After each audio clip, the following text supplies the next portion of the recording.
تو آپ کے پاس پارلیمنٹ کا فلور موجود ہے، اس کے اوپر آپ بات کیجئے۔ اسی طرح میں یہ بات بھی عرض کرنا چاہتا ہوں کہ روز اول سے ہماری کوشش رہی ہے، اور اسی لیے جب وزیر اعظم عمران خان صاحب نے اقوام متحدہ کے اندر جا کر اسی مسئلے پہ اسلامک فوبیا، اس وقت آپ دیکھیے کل کے دن میں 2 سے 3 یورپی ممالک ایسے ہیں جہاں مسجدوں کے اوپر جو ہے آگے کوشش کی گئی نمازیوں کو نقصان پہنچانے کی۔ تو امت مسلمہ کے لیے اس وقت سب سے بڑے 2 مسائل ہیں، ایک اسلامک فوبیا اور دوسرا توہین ناموس رسالت جو ہے، اس کو روکنا کیسے ہے، اس کے لیے کیا کوشش کرنی ہے۔ ایک کوشش ہم نے اقوام متحدہ میں جو وزیر اعظم صاحب کی تقریر تھی، اس کے بعد اسلامی تعاون تنظیم کے ساتھ ہم نے بات کی، اور الحمدللہ یہ مجھے فخر ہے بطور پاکستانی ہونے کے، بطور مسلمان ہونے کے، کہ پاکستان کی قرارداد تھی جو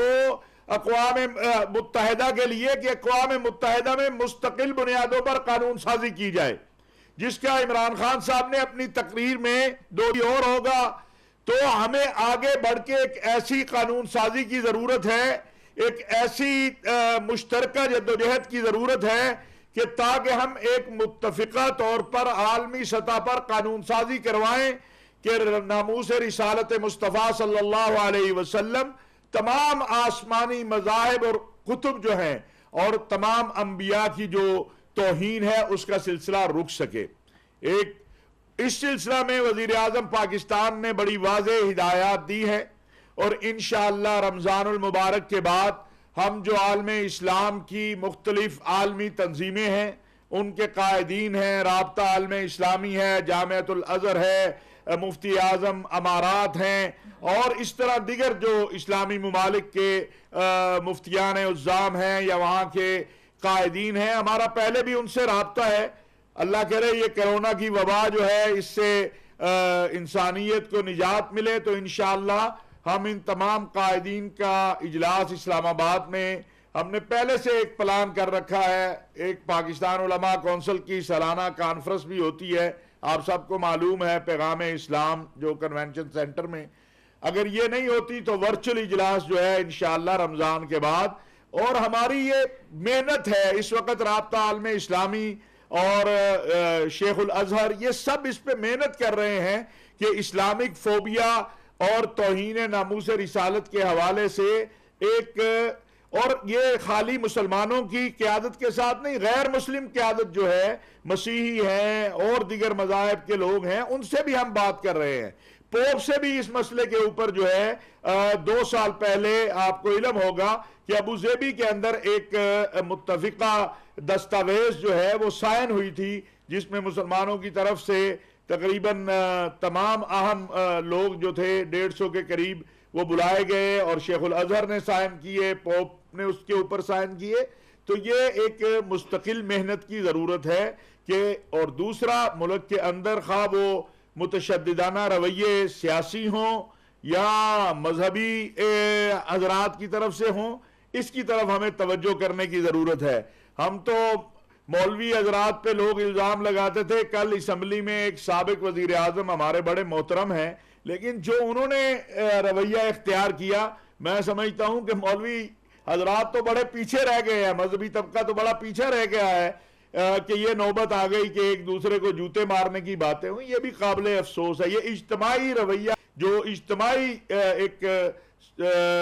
انداز ہے وہ سامنے آ رہا ہے۔ اسی حوالے سے جو وزیر اعظم صاحب نے مختلف سربراہوں کو خطوط لکھے تھے، وہاں سے بھی بہت اچھا رسپانس آ رہا ہے، اور اس کی عملی مثال تو میں نے آپ کو عرض کر دی کہ اسلامی تعاون تنظیم کے وزراء خارجہ کے اجلاس کے اندر جو ہے وہ متفقہ قرارداد کہ اس کی قانون سازی کے لیے اقوام متحدہ میں جایا جائے، یعنی ہم 57 اسلامی ممالک کو اس بات پر لے کر آئے ہیں کہ آؤ مشترکہ جدوجہد کریں۔ یہ عمران خان کا ویژن تھا، یہ عمران خان کے ان خطوط کا نتیجہ تھا کہ ہم سب کو لے کے آئے۔ پھر ایک سوال پیدا ہوتا ہے جی عالم اسلام، تو بھئی الحمدللہ پاکستان اس وقت پورے عالم اسلام کے اندر، میں یہ آپ کو بتانا چاہتا ہوں کہ 16 سال کے بعد، بلکہ 17 سال کے بعد کویت کا ہائی لیول ڈیلیگیشن، کویت کے وزیر خارجہ بھی یہاں سے ہو کر گئے ہیں،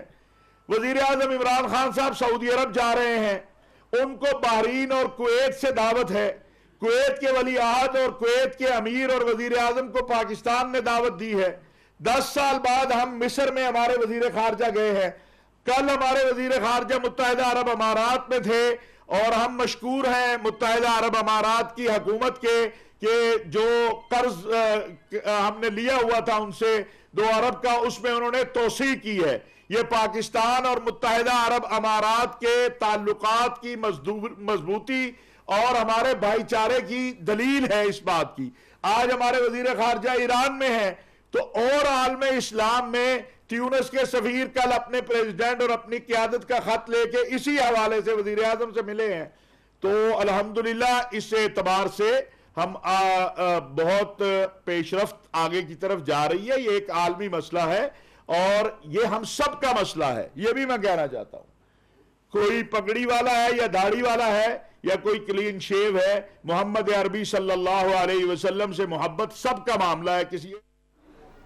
جو اجتماعی ایک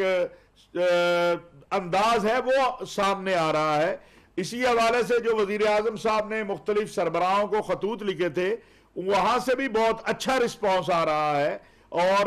اس کی عملی مثال تو میں نے آپ کو عرض کر دی کہ اسلامی تعاون تنظیم کے وزراء خارجہ کے اجلاس کے اندر جو ہے وہ متفقہ قرارداد کہ اس کی قانون سازی کے لیے اقوام متحدہ میں جایا جائے، یعنی ہم 57 اسلامی ممالک کو اس بات پر لے کر آئے ہیں کہ آؤ مشترکہ جدوجہد کریں۔ یہ عمران خان کا ویژن تھا، یہ عمران خان کے ان خطوط کا نتیجہ تھا کہ ہم سب کو لے کے آئے۔ پھر ایک سوال پیدا ہوتا ہے جی عالم اسلام، تو بھئی الحمدللہ پاکستان اس وقت پورے عالم اسلام کے اندر، میں یہ آپ کو بتانا چاہتا ہوں کہ 16 سال کے بعد بلکہ 17 سال کے بعد کویت کا ہائی لیول ڈیلیگیشن، کویت کے وزیر خارجہ بھی یہاں سے ہو کر گئے ہیں، وزیر اعظم عمران خان صاحب سعودی عرب جا رہے ہیں، ان کو بحرین اور کویت سے دعوت ہے، کویت کے ولی عہد اور کویت کے امیر اور وزیر اعظم کو پاکستان نے دعوت دی ہے۔ 10 سال بعد ہم مصر میں ہمارے وزیر خارجہ گئے ہیں، کل ہمارے وزیر خارجہ متحدہ عرب امارات میں تھے، اور ہم مشکور ہیں متحدہ عرب امارات کی حکومت کے کہ جو قرض ہم نے لیا ہوا تھا ان سے 2 ارب کا، اس میں انہوں نے توسیع کی ہے۔ یہ پاکستان اور متحدہ عرب امارات کے تعلقات کی مضبوطی اور ہمارے بھائی چارے کی دلیل ہے اس بات کی۔ آج ہمارے وزیر خارجہ ایران میں ہیں، تو اور عالم اسلام میں تیونس کے سفیر کل اپنے پریزیڈنٹ اور اپنی قیادت کا خط لے کے اسی حوالے سے وزیر اعظم سے ملے ہیں۔ تو الحمدللہ اس اعتبار سے ہم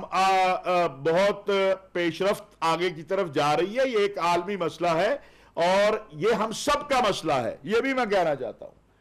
کوئی پگڑی والا ہے یا داڑھی والا ہے یا کوئی کلین شیو ہے، محمد عربی صلی اللہ علیہ وسلم سے محبت سب کا معاملہ ہے۔ کسی